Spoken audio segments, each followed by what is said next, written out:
Now, in the event of a power outage, which is usually one of the first things to go in most disasters, you're going to want to have a kit of at the ready items. Even though you might already have these items throughout your house, you want something that you can go to immediately.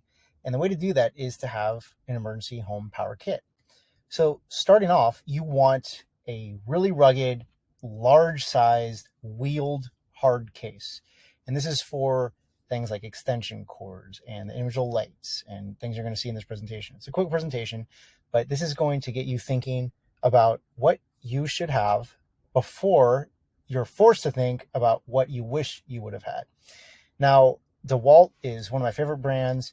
You can get this at Home Depot. Sometimes Amazon sells them. I'll send the link for the kits and the boxes and the individual items that are on Amazon. You can buy yourself. You don't have to buy from me. But if you want me to build you a kit, I do that. Happy to help. Next, extension cords. Okay, so this is one of the most important things you can have. And one of the most important things you can learn about extension cords is that you should have them in different lengths. You should have them in the highest gauge possible. They should have more than one tap on the end of them. Now, it's always best if you can just plug in the fewest amount of appliances to your extension cord, prevent it from overheating. Over here on the left, we have an example of a multi-outlet extension cord from Badass Extension Cords, great brand.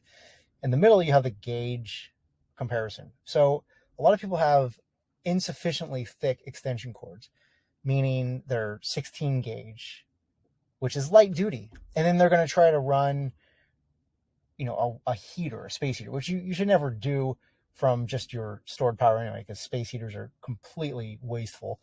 But if you're using a high wattage appliance, let's say, a coffee maker, and you're trying to use that on a 16 gauge extension cord, well, you can do it, and you'll probably be able to do it fine most of the time, but all it takes is one extension cord to get overloaded, to overheat. It doesn't have a breaker in line, so while it travels between the appliance at the end to the power source, before the breaker can even trip, that extension cord might already catch fire. And once it starts the fire, it's probably going to completely engulf itself. So there's really no downside to going with the thickest extension cord, meaning 12 gauge or even 10 gauge, which is super heavy duty. The problem is, the only downside is that they are heavier and they are more expensive. But relative to the damage that they can cause when they're overloaded, far cheaper than the consequences.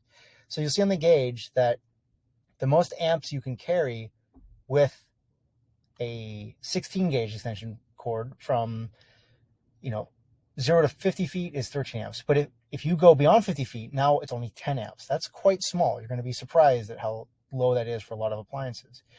So that's why you want to have something that's heavy duty, which can carry 15 amps. So the 12 gauge is pretty equivalent to the 10 gauge. If you can get the 10 gauge, do it.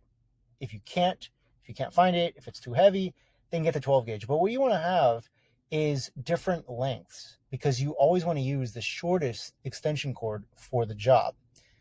A lot of people think that I'll just get 100 foot and then I'll just use 10 or 20 feet, maybe sometimes 30 feet. No, that's a bad idea, because first, there's voltage drop. The longer the extension cord, the more the voltage will decrease at the end of it. You want to minimize that. You only want to use a 100-foot extension cord if you absolutely need to. Don't use a 100-foot extension cord for a 20-foot application. Use, a 25-foot or 30-foot extension cord. That's more appropriate for the job. But you really can never go wrong going too thick. You can go wrong going too long. Maybe remember it that way. Next, an inverter for your car. Your car is a fantastic gas generator, and it's better than a portable generator in a lot of cases for many reasons. First, the gas in your car is going to be a lot fresher than the gas that sits in a generator. Secondly, the problem with letting gas sit is that gas goes bad. It has to be stabilized. You have to have a fuel stabilizer in your gas. Otherwise, the ethanol that's in our gas is going to clog up the fuel lines, and you probably won't even be able to start it without having to clean out your fuel system. That's not what you want to be spending your time on when you need power, and you need power emergently, because maybe your fridge is losing power in your food that you might need for the next few days because you don't know if you're going to get alternative food. You don't know if you're going to be able to go to the market. They're out of food. They're out of power. You want to keep that food fresh for your family, and you need to get power to that application quickly. And you don't want to be messing with your gas generator. So your car can be your gas generator. It generally has a much larger fuel tank, unless you have an industrial generator, than your portable, Coleman or portable gas generator that you got at Costco.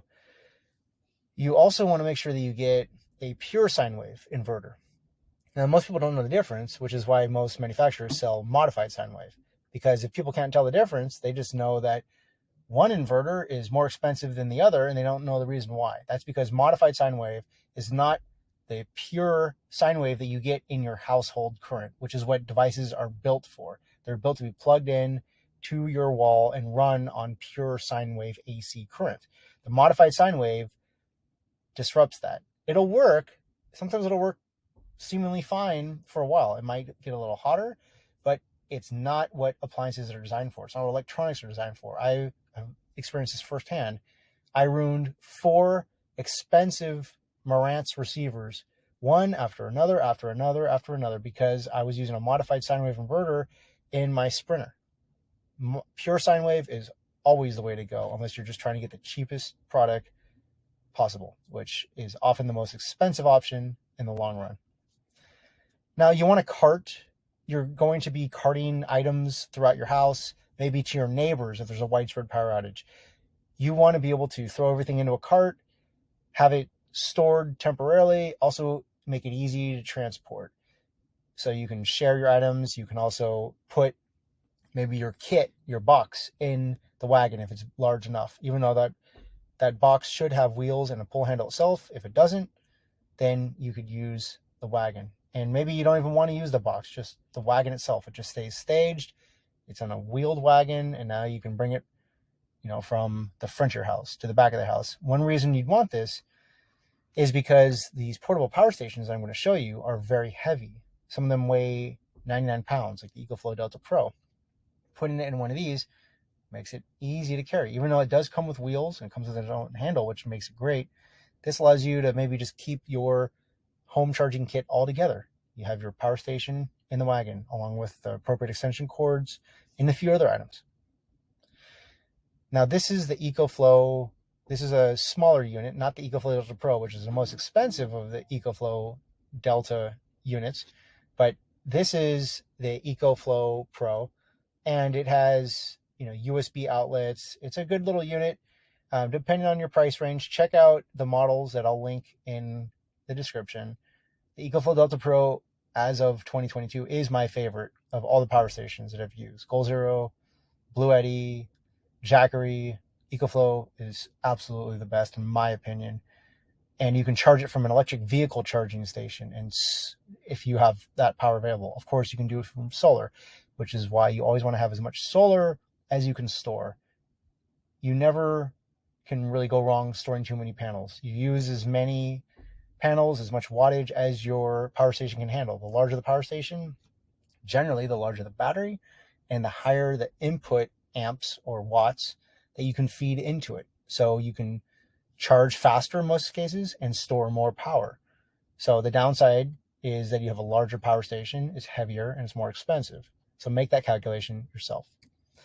You want extra power and you want extra panels.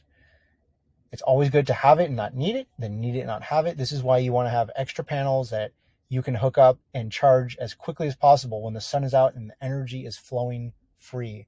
There's always going to be a bottleneck. It might be because you don't have enough solar panels. The bottleneck might be because you can't charge any higher than you're currently charging. The bottleneck might be because your battery can't take any more charge. Always think in terms of what the bottleneck is going to be. What is the limitation going to be, and how can you overcome it? If your limitation is that your solar panels are only 300 watts, but your power station can charge at 1600 watts, fix that. Fix it now while you can, because there's no downside to charging at the full rate that your power station can handle. So you can charge faster. You can do pass-through charging, like with EcoFlow Delta Pro, So you can plug in some high wattage appliances, charge them while you're charging the power station itself. That's what pass-through charging is, and that's why it's so important. The more watts you can harness with free solar panels, the more devices you can charge, and the faster you can charge. You might want a portable cooler. If your fridge is going without power, well, it's probably close to the 80-20 principle. You probably have 20% of the stuff in the fridge that is just garbage. It's just sweets, it's just nonsense, it's stupid syrups, things like that are not sustaining. You don't want to waste your precious energy keeping foods and luxury food items, ice creams and stupid things like that, fresh. You want to keep your meats, your dairy, and you have prescriptions and other more important items, fruits, etc., fresh and safe to eat.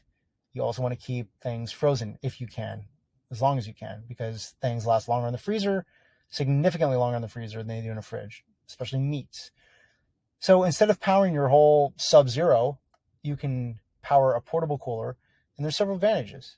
First, these get cooler much faster than a typical, garage refrigerator would.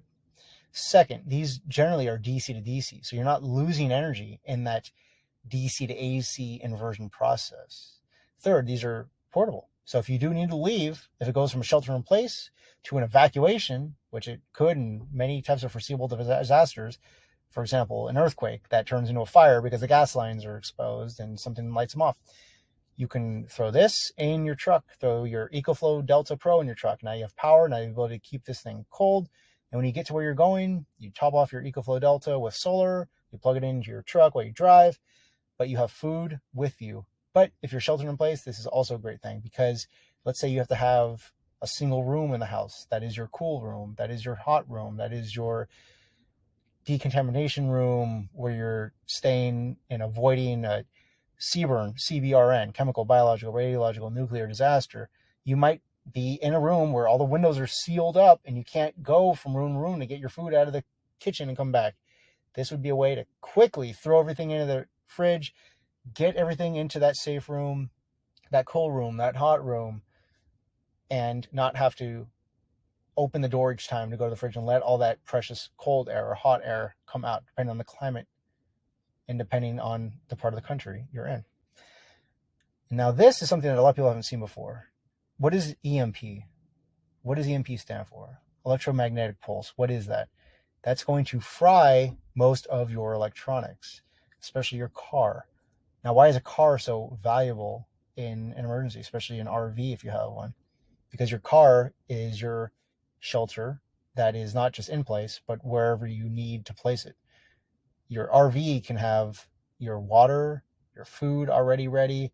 You have a bed, you have clothes, you have toiletries. You can live out of an RV quite easily because that's what they're designed for.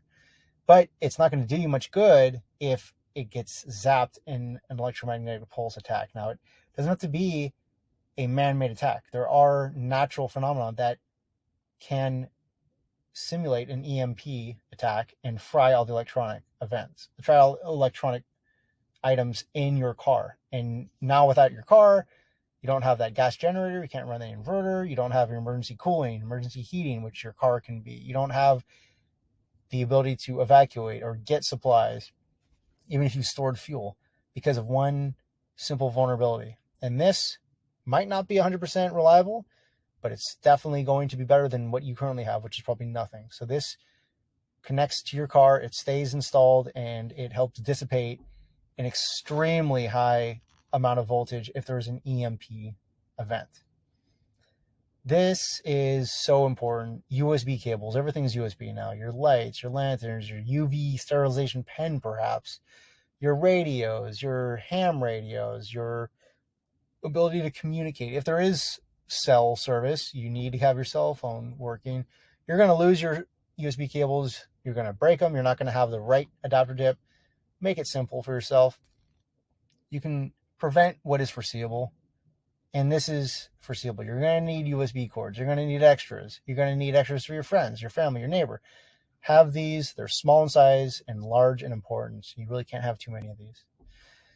You need lighting. This is the last slide. You need lighting you want headlamps, you want area lighting. This is what the area lighting would look like. These are great. You can get them from Harbor Freight, you can get them from Amazon. A lot of them have tripod mounts, meaning you can screw them onto a tripod. Now you have an impromptu work light without it being just a dedicated work light on a stand. These are USB rechargeable, which means you can charge them from the solar panel during the day when you don't need them.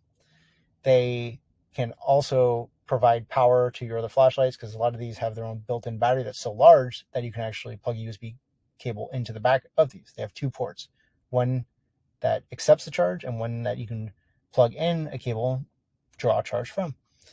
These are generally water resistant. They have rubberized gaskets. And Braun is a cheap Harbor Freight brand. Don't expect the best quality, but it does work. DeWalt is much better, much more expensive, of course. These also hang. They have magnets on the back. Extremely versatile.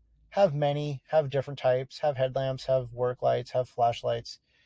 Don't just have flashlights with batteries in them. Have USB rechargeable, or if you're going to have them with just regular batteries, get rid of those batteries. Put in rechargeable, ideally the USB rechargeable, so you can charge your individual batteries from USB. A lot of these new batteries from Pale Blue Earth, for example, have their own individual USB ports on them. So that's why USB is so important. It's great for things that you know you're going to need, plus all these other items and items that you didn't know you're going to need, that you didn't know you're going to have, that you didn't know your neighbors are going to have. Just have extra cables.